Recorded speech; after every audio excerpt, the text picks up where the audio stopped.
10, 9, 8, 7, 6, 5, 4, 3, 2, 1.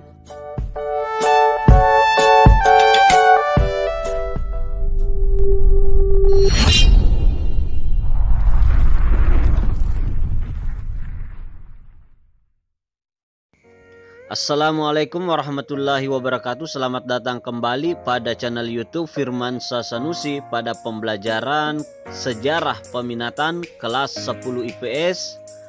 Pada materi kali ini kita akan membahas sejarah sebagai seni. Sejarah sebagai seni artinya sejarah selain disebut sebagai ilmu, sebagai peristiwa, sebagai kisah, sejarah juga disebut sebagai seni. Kenapa disebut sebagai seni? Maksudnya adalah mulai dari awal penelitian sampai penulisan sejarah itu membutuhkan yang namanya imajinasi, insting, serta seni dalam penulisan.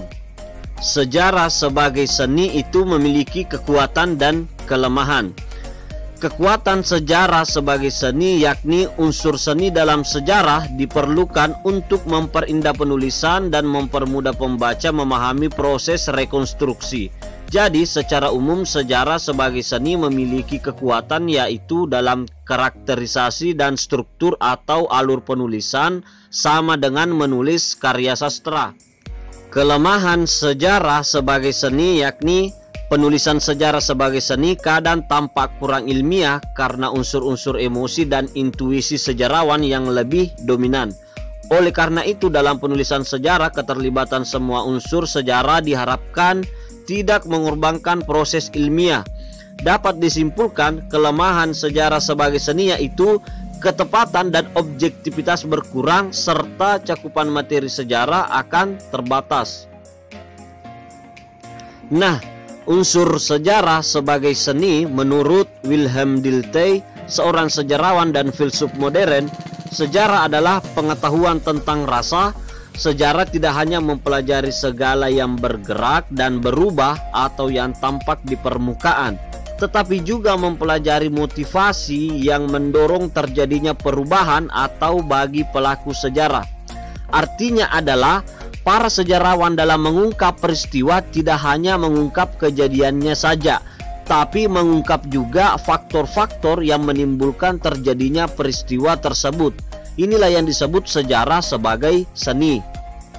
Sejarah sebagai seni memerlukan beberapa unsur, di antaranya yang pertama intuisi, kemudian imajinasi, selanjutnya emosi, dan yang terakhir adalah gaya bahasa. Dalam menggali informasi faktor-faktor penyebab itu dibutuhkan yang namanya diantaranya intuisi atau insting. Itu dibutuhkan dalam mencari fakta dan data di lapangan. Imajinasi itu dibutuhkan oleh penulis atau peneliti sejarah dalam menghubungkan setiap fakta-fakta yang didapat. Emosi dan gaya bahasa itu dibutuhkan dalam hal menulis tulisan sejarah sebagai hasil dari penelitiannya. Itulah kenapa sejarah juga disebut sebagai seni. Nah, adapun tokoh penganjur sejarah sebagai seni adalah George Macaulay Trevelyan. Menurut Trevelyan, menulis sebuah kisah peristiwa sejarah tidaklah mudah karena memerlukan imajinasi dan seni. Seperti halnya seni, sejarah juga membutuhkan intuisi, imajinasi, emosi, dan gaya bahasa. Intuisi dibutuhkan sejarawan terutama yang berkaitan dengan pemahaman langsung selama penelitian. Setiap langkah yang harus dikerjakan oleh sejarawan memerlukan kepandaian dalam memutuskan apa yang harus dilakukan. Seringkali untuk memilih suatu penjelasan bukanlah perangkat ilmu yang berjalan tetapi intuisi. Demikian halnya ketika harus menggambarkan suatu peristiwa atau berupa deskripsi, sejarawan sering tidak sanggup melanjutkan tulisannya. Dalam keadaan seperti itu, sebenarnya yang diperlukan adalah intuisi. Namun, meskipun mengandalkan intuisi, sejarawan harus tetap berdasarkan data yang dimilikinya. Imajinasi, misalnya, membayangkan apa yang sebenarnya terjadi, apa yang sedang terjadi pada suatu periode yang ditelitinya. Imajinasi yang digunakan tentunya bukanlah imajinasi liar, melainkan berdasarkan keterangan atau data yang mendukung. Misalnya, seorang sejarawan akan menulis priai awal abad ke-20, ia harus memiliki gambaran mungkin priai itu anak cucu kaum bangsawan atau raja yang turun statusnya karena sebab-sebab alamiah atau politis. Imajinasi seorang sejarawan juga harus jalan jika ia ingin memahami perlawanan Sultan Palembang yang berada di luar ibu kota pada abad ke-19. Sejarawan dituntut untuk dapat membayangkan sungai dan hutan yang mungkin jadi tempat baik untuk bersembunyi. Emosi dalam penulisan sejarah, terdapat pula keterlibatan emosi. Di sini penulis sejarah perlu memiliki empati yang menyatukan dirinya dengan objek yang diteliti. Pada penulisan sejarah zaman romantik, yaitu pada akhir abad ke-18 dan awal abad ke-19, sejarah dianggap sebagai cabang sastra. Akibatnya, menulis sejarah disamakan dengan menulis sastra, artinya menulis sejarah harus dengan keterlibatan emosional. Orang yang membaca sejarah penaklukan Meksiko, jatuhnya Romawi, pelayaran orang Inggris ke Amerika, harus dibuat seolah-olah hadir dan menyatukan sendiri peristiwa itu. Penulisnya harus berempati, menyatukan perasaan dengan objeknya. Diharapkan sejarawan dapat menghadirkan objeknya seolah-olah pembacanya mengalami sendiri peristiwa itu.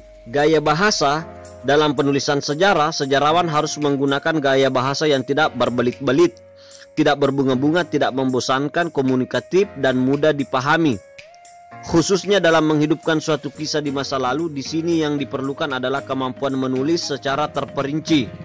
Berbeda dengan karya sastra, dalam penulisan sejarah harus berusaha memberikan informasi yang lengkap dan jelas, serta menghindari subjektivitas dan mengedepankan objektivitas berdasarkan penggunaan metode penelitian yang tepat.